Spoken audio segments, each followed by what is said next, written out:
Ассаламу алейкум, Калдар ака. Алейкум салам. Сиз ушундай алтындай убактыңызды биздин чакан каналыбызга мүмкүнчүлүк берип, убактыңызды бөлгөнүңүз үчүн терең ыраазычылык. Жана бүгүнкү коомчулуктагы болуп аткан окуяларга сиздин бир кыргыздын жаран катары, жана бир активисти катары, жана бир саясий партиянын колдоочусу катары сиздин оюңуз кандай? Бүгүнкү саясий кырдаалга. Бүгүнкү саясий кырдаал боюнча бул бүгүнкү эле айтылган маселе эмес. Буга чейин да айтылып келген. Биз кайда баратабыз деген маселе. Биз кимбиз да жана кайда багыт алдык, кайда баратабыз деген. Аны мен эле эмес, сиз эле эмес, жалпы кыргыз эли көрүп турат. Себеби деген бул кыргыз эли алда кайда көрөгөч эл. Алдын ала көрүп баарын билип турган. Бирок тилекке каршы өкүнүчтүүсү ошону биздин көрөгөчпүз деген көсөмдөр көрбөй отурганы өкүнүчтүү.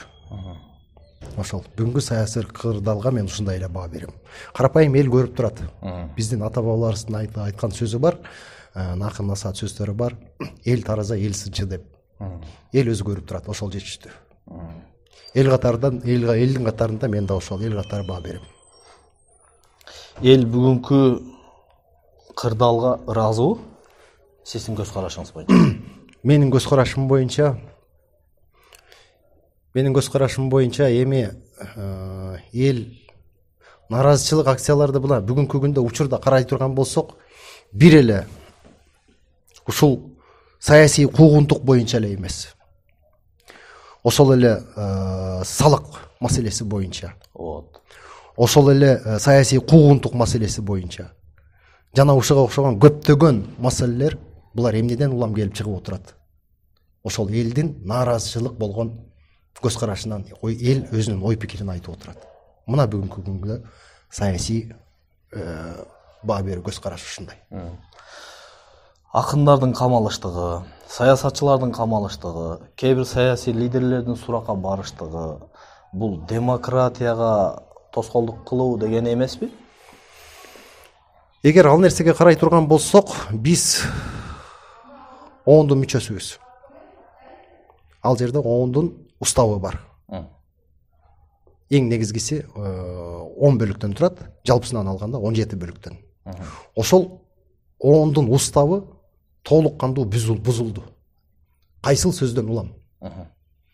Тилиңерди кесебиз деген сөздөн. Бул деген сөз при исполнении служебных обязанностей, при исполнении формачан туруп, бир бийликтин бир бутагында турам деген адамдын бул тилиңди жулам деген сөзү оондун мүчөсү болуп туруп, уставыңарга баш ийбейм, урдум дагы кол койдум деген сөзү бул. Бул ачык эле айтам, оондун уставы бузулду. Сөз эркиндигине болгон бул басымдуулук, кысым деп эсептелет. Мен ушундай баа берем. Демократия дегенибиз сөз эркиндигинен турат биринчи орунда. Ооба. Жана дин эркиндиги, жеке адам эркиндиги, мүлк эркиндигинен турат. Төрт устундан турат да. Эгер ушуларга каршылык кылышса, кайсыдыр бийлик, мейли азыркылар болсун, мейли кийинкилер болсун, алдыңкылар болобу, кимиз болбосун, анда демократияга каршылык кылып койгон болобу? Ошондой эле болду. Төртөөнүн бирөөнө каршылык кылган болду. Албетте. Бизге негизи демократия керекпи? Эми демократия дегенде ар ким ар кандай түшүнөт да. Бирөө демократия десе кичине эмерээк болуп калат, шапкасын тескери кийип алгандай эле түшүнөт. Ар ким дүйнө таанымына жараша. Бирок биз демократия деген нерсени толук кандуу дагы түшүнө элекпиз. Коомчулук. Ал эле эмес, биздин коомчулук демократияны мындай коелук. Гражданский кодексти, гражданские обязанности. Мына ошол нерсени толук кандуу түшүнө элек. Коомчулук. Өзүнүн укугучу? Өзүнүн укугу, ооба, жарандык укугу. Ал демократия маселеси бөлөк. Жарандын укугу жана жоопкерчилиги, обязанность. И обязанность эме. Бул такыр башка маселе. Ошол. Быйылкы шайлоодо мен сиздин бир эфириңизди көрүп калдым, шайлоого барып катыша албай калдым деп чыктыңыз. Ооба. Эмне себептен? Эмне себептен? Менин шайлоо участкам башка жерде жүрөт. Бирок бул жерде маселе мындай болгондо, мөөнөтү бүткөнүнө байланыштуу мен паспортумду алмаштыргам. Мыйзам ченемдүү бул мен жаңы паспорт алганда кайсыл жерден үй алган болсом ошол жерде автоматтык түрдө 3 күндүн ичинде коюлуш керек болчу. Бул нерсе коюлган жок. 3 күндүн ичинде мен паспорт алгандан кийин 20-июлда алдым паспорт. 3 күндүн ичинде коюлуш керек болчу. Ал эми шайлоо болсо күзүндө болуп атат. Мен негизи ошол мыйзамга ишенип, жаңы паспорт алгам, жаңы үй алгам, 3 күндүн ичинде ушул дареке коюлуп калат деп ошол нерсени күткөм. Мыйзам иштейт деп. Бул билбейм, же система иштебей атабы, же ГРС иштебей атабы, кандайдыр бир технический причина деп коет. Ошонун негизинде эле мен мурунку адреске коюлуп калып турмун, а мен болсо мыйзам боюнча ушундай каралган, паспорт алгандан кийин автоматтык түрдө 3 күндүн ичинде алган дарегиңе коюлуп калат. Мен ошого ишенип жүргөм. Көрсө ал система деле өлгөн турбайбы? Айта берсе өлгөн системалар көп.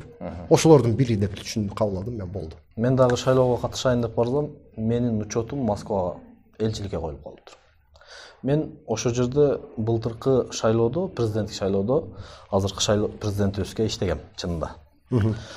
Ушулардын командасы менен бирге чогуу иш кылганбыз шайлоодо. Үгүт иштеринде, интернет булактарында, сайттарда иштешкенбиз да. Ошондо мен шайлоого катышам деп учетко туруп, шайлоого катыштым эле, ошону чыгарып коюптур да, ошол жакта калып кетиптир. Быйылкы бияктагы парламенттик шайлоодо катыша албай калдым да. Эми ал жакка барып чыгарып келиш керек экен, дагы бир проблема. Эми сизге дагы бир суроом экен. Дайым ушу шайлоодо бүтүн Кыргызстан саясий партиясы мен сыйлайм сиздерди, урмат кылам. Мурдагы шайлоолордо биз могу саясий оюндарга, саясий шайлоолорго макул эмеспиз деп чыгып жүрчү элестер да. Макул эмеспиз деп өзүңүздөрдүн оюңуздарды айтат элестер. Быйылкы шайлоого макул болдуңуздарбы? Кандайдыр бир деңгээлде? Справедливо караш керек да. Справедливо караш керек. Сиз айтып аткан макул эмесмин деген бул президенттин жыйынтыгына эле макул эмесмин. Президенттик шайлоонун 2017 жылкы 17 октябрда болуп өткөн президенттик шайлоонун жыйынтыгына макул эмесмин деп гана токтоп калган эмес. Бул жерде, ошол жерде сиз Москвада жүргөн болсоңуз билесиз, убактылуу иштеп жүргөн мекендештер, журт каймактары, аттуу баштуу аксакалдар чогулуп, то есть дежурлар эмес. Ал жерде калың эл бар. Ошол миллиондон ашык кыргыз жүрөт Москванын өзүндө эле. Мына ошол жерден аттуу баштуу аксакалдар чогулуп, мен макул эмесмин деген кыймылынын ал 7 пункттан турса, биринчисин Адахан Кимсанбаевич президенттик шайлоонун жыйынтыгы менен макул эмесмин дегенде, калган 6 бул элдин талабы болгон. Ошол калган 6 баарын айтпайын, эң негизгилерин айтайын. Адилетсиз соттордун чечими менен макул эмеспиз. Жана саясий куугунтукка макул эмеспиз деп. А бүгүнкү күндө эмне болуп атат? Ошол эле болуп атат кайта. Анан биз кантип макул эмес, макулбуз деп унчукпай отурабыз. Справедливо караш керек да. Ошол кезде президенттик шайлоонун жыйынтыгына макул эмесмин деп Адахан Кимсанбаевич айткан. Андан кийин эл чыккан. Адилетсиз соттун чечими менен отурган тиякта батырлар бар. Ошолорду чыгаралык деп эске алып, ошол эле учурда саясий куугунтукка макул эмеспиз деп, ошол эле азыркы бийлик ошол кезде ошол жакта отурган. Ошолорду эске алып, макул эмес. Мыйзамдын чегинде 300 000 кол топтоп, мыйзамдын чегинде чыгарып алабыз деп баарына чакыруу жасаганбыз. Бир партиянын түбүнө эмес. Макул эмесмин деген элдик кыймылдын негизинде. Аракети менен. Бүгүнкү саясий кырдаал кээ бир адамдарды ыраазы кылып атат. Кээ бир адамдарды. Кээ бирөөлөрдү нааразы кылып атат.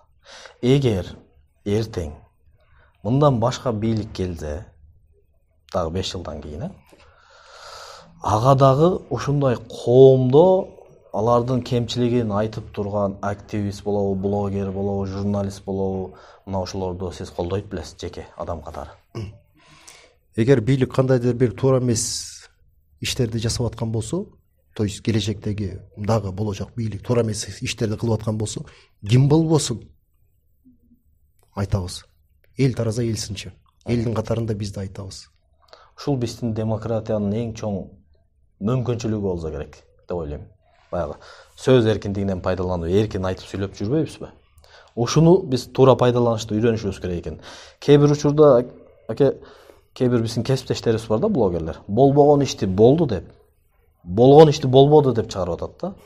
Ошол блогерлерге сиздин бир кыргыз катары насаатыңыз кандай? Кыргыз катары насаатымбы? Балким троллдор дейсизби, балким фейктер дейсизби, иши кыза ошолор. Мен бул нерсени өзүмдүн Facebook'тан жеке баракчамдан да жазып чыктым эле. Ушул жалган маалыматтарды таратып аткандарды тыйбаса, ошолорду тыйбаса, тоңгуюкка ошол алып келет. Кыргыздын башка жактан душманы жок бүгүнкү күндө.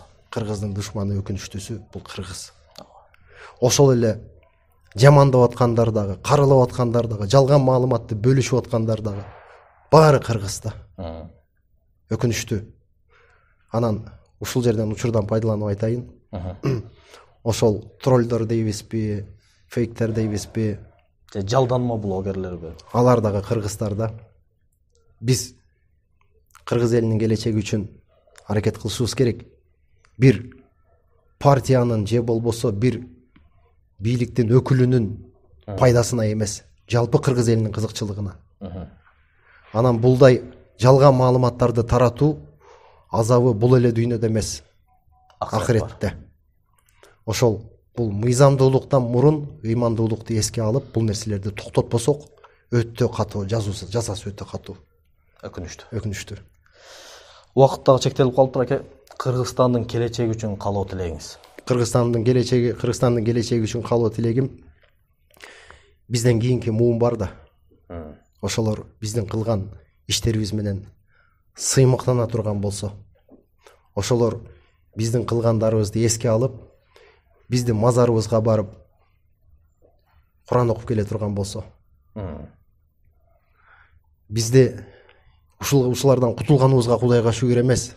Ошолор бизди эске алып, биздин ата бабаларыбыз ушундай болгон, биз үчүн ушундай нерселерди кылган деп сыймыктана турган бир сыймыгы болуп тарыхта калсак, ошол эле ниетибиз. Рахмат аке. Алтындай убактыңызды бөлүп, биз менен ушул бир аз маек куруп бергениңиз үчүн сизге рахмат. Өмүрүңүзгө, ден соолугуңузга жараткан Кудай береке берсин. Дагы ушундай эфирлерден жолукканча сак саламатта туруңуз. Рахмат.